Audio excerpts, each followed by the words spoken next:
Selamat petang dan salam sejahtera. Saya Daniel Anthony dan anda sedang menonton Sekilas Fakta untuk petang ini 17 Mei 2021.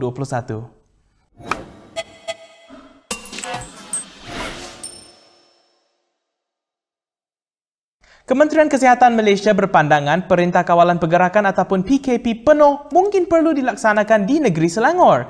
Ini setelah KKM mengambil kira jumlah kes COVID-19 yang tinggi di negeri itu.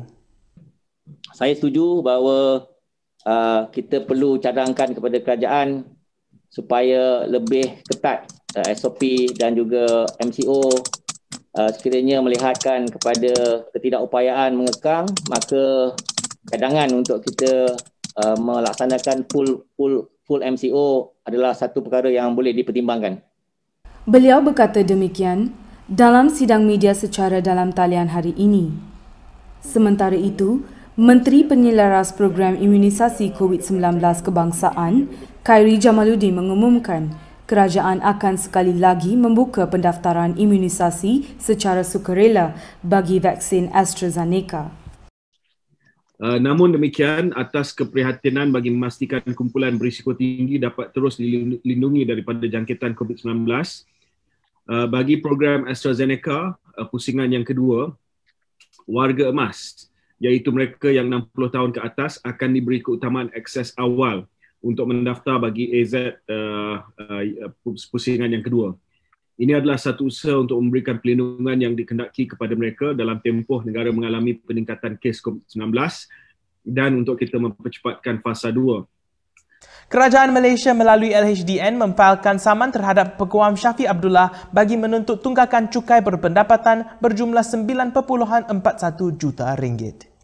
Peguam Syafi'i Muhammad Farhan Muhammad Syafi'i mengesahkan LHDN memfailkan saman itu di Mahkamah Tinggi Kuala Lumpur. Tambah Farhan, saman itu disenaraikan dalam sistem e-filing pada minggu lalu. Malaysia kini sedang cuba mendapatkan respon daripada Syafi'i berhubung perkara tersebut. Selain tuntutan LHDN, Syafi'i yang mewakili Najib dalam pembicaraan kes 1MDB turut berdepan pertuduhan kes pengubahan wang haram berjumlah 9.5 juta ringgit didakwa diterima daripada Najib. Sekiranya anda menyukai laporan Kini TV, anda boleh menyumbang pada pautan yang kami sertakan di bawah supaya kami boleh menghasilkan kandungan yang lebih berkualiti untuk anda. Berita seterusnya. Sebahagian besar individu yang ditangkap berhubung perhimpunan haram di Parit Raja Johor baru-baru ini hanya merupakan peserta acara tahunan sempena Hari Raya. Menurut sumber yang bercakap kepada Malaysia Kini, mereka mendakwa perjumpaan penduduk tempatan bermotosikal dengan mercun dan suar pada malam Hari Raya adalah pemandangan biasa setiap tahun di situ. Bagaimanapun kata mereka, tahun ini terdapat sekumpulan kecil individu membawa sepanduk tertera perkataan kerajaan gagal sebagai mengkritik kerajaan Perikatan Nasional. Terdahulu 13 daripada 20 individu yang direman berhubung kejadian itu dibebaskan dengan jaminan semalam. Ketua Polis Daerah Batu Pahat Ismail Dola sebelum ini berkata, sepanduk yang sama juga ditemui digantung di jejantas pejalan kaki di Jalan Parit Raja menghala ke Air Hitam. Seorang lagi iaitu sumber DAP berkata, mereka diberitahu setiap tahun menjelang 1 Syawal, kebanyakan golongan muda di situ meraihkannya dengan berkumpul bersama motosikal masing-masing. Dengan jumlah korban kian meningkat, Hospital Sungai Buloh kini memaklumkan pihaknya terpaksa menggunakan kontena untuk menyimpan jenazah. Dalam satu hantaran di Facebook semalam, KKM memaklumkan 6 lagi kematian akibat COVID-19 dilaporkan di hospital itu. Hantaran tersebut turut melampirkan gambar kontena berwarna putih dan pekerja yang memasang tempat penyimpanan di dalamnya. Minggu lalu, negara menyaksikan peningkatan mendadak kes kematian akibat COVID-19 yang tertinggi pada Sabtu lalu dengan 44 kematian. Pesakit yang perlu dirawat di unit rawatarapi juga mencecah angka tertinggi dengan 520 orang.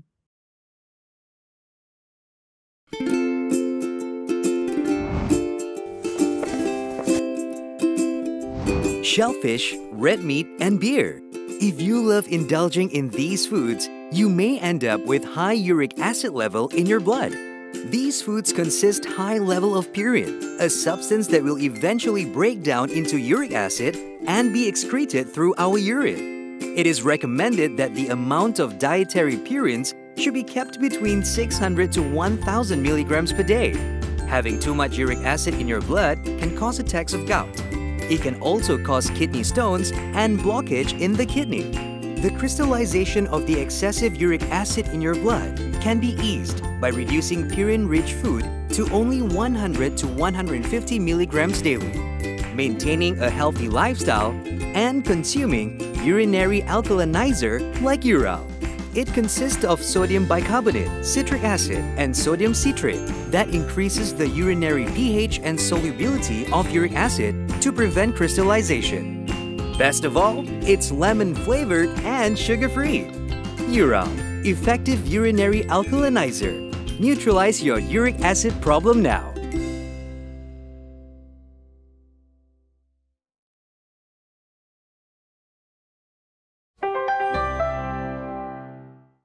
Kita sekarang ke perkembangan politik semasa. Gabungan Rakyat Sabah yang menerajui Kerajaan Negeri Sabah menafikan spekulasi pertukaran kerajaan di negeri itu. Perkembangan ini hadir di tengah ketegangan antara PBS dan STAR, iaitu parti komponen dalam Perikatan Nasional. Spekulasi PBS menarik diri dari gabungan itu hadir selepas Presiden Warisan Shafie Apdal selalu mengatakan pihaknya ingin bekerjasama dengan PBS jika diberi peluang.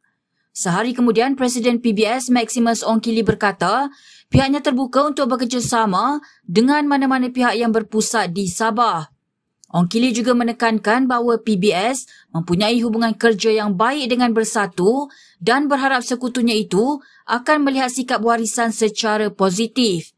Bagaimanapun, Setiausaha Agung PBS Johnston Bangkuai mengatakan dakwaan bahawa Shafie akan kembali sebagai Ketua Menteri Sabah dengan sokongan PBS hanya cakap kosong. Presiden PKR Anwar Ibrahim memaklumkan pihaknya berjaya mengumpul dana sebanyak RM1 juta untuk disalurkan kepada penduduk Palestin. Jumlah terkumpul adalah RM1 juta yang terus dikirim langsung kepada rakan-rakan untuk kebajikan dan pendidikan, pembangunan dan keselamatan rakyat Palestin dan Al-Aqsa di Baitul Maqdis. Saya juga junjung kasih khusus kepada Yang Mulia Maha Mulia Sultan Kelantan Sultan Muhammad Kelima yang telah murah hati menyumbangkan satu dana untuk melengkapkan keperluan kita mengirim segera. 2 hari lalu, beliau mengumumkan pihaknya berjaya mengumpul dana sebanyak RM500,000 dalam tempoh 24 jam untuk kebajikan warga Palestin yang terkesan akibat serangan Israel. Berikut beberapa lagi ringkasan berita untuk hari ini.